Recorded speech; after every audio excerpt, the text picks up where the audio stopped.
तो ये भी कहा था कि 29 जून को बुधदेव और शनिदेव से रिलेटेड भी कुछ चेंजेस होने हैं, तो उसके बारे में जरा कुछ डिटेल में बताएंगे?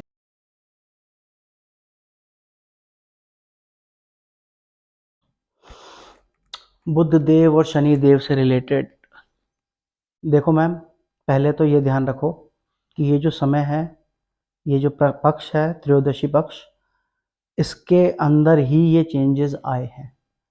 तो हम दोबारा से पक्ष को ही पकड़ेंगे और उसके अंदर जब शनि देव आने वाली 29 जून को वक्री होंगे, वक्री गति को प्राप्त होंगे, तो वो बहुत ज़्यादा संसार के लिए इफेक्टिव होने वाला है।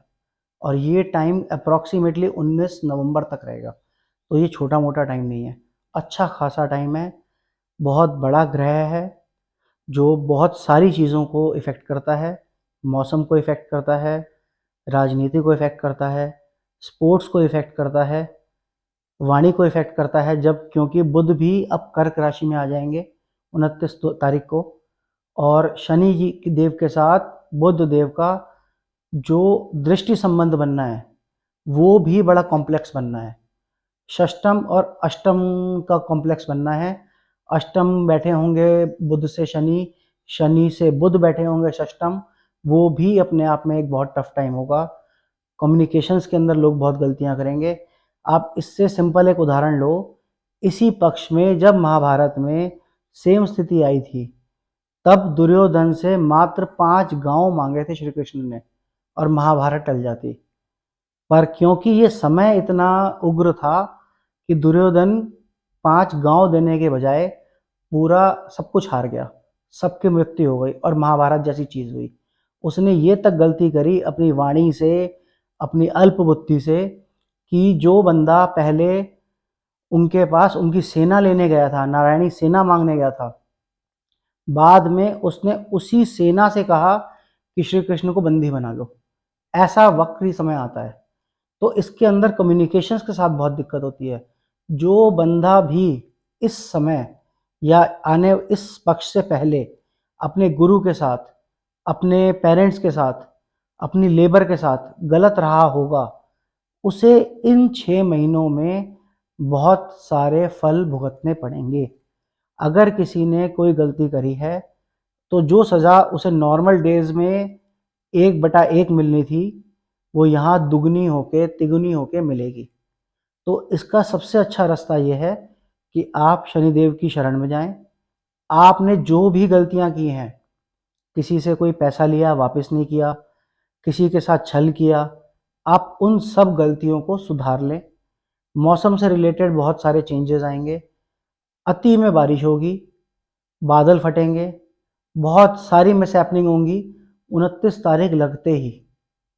इसके अलावा राजनीति के अंदर आप वैसे ही उथल पुथल देख रहे हो, वो सब त्रयोदशी पक्ष की वजह से है। पर 19 नवंबर तक राजनीति में और बहुत सारे चेंजेस दिखेंगे, केवल इंडिया में नहीं, across the world. War situations कितनी जगह है, वो बढ़ भी सकती है। ऐसा नहीं है कि केवल यही दो प्लैनेट्स पूरी पृथ्वी पे या पूरे संसार पे काम कर रहे हैं, बाकियों के कुछ अच्छे पॉजिटिव इफेक्ट्स भी होंगे। अच्छा पॉजिटिव इफेक्ट मैं आपको एक ये बताऊं कि 29 तारीख को आने वाली बहुत चांसेस हैं कि इंडिया वर्ल्ड कप जीत जाए। तो ऐसा नहीं है कि नेगेटिव ही नेगेटिव है, पर हाँ, जिसने कुछ गलत किया है, जिसने अपनी वाणी पे संयम नहीं रखा, जिसने अपनी मर्यादा छोड़ी, वो सब कुछ भुगतेगा।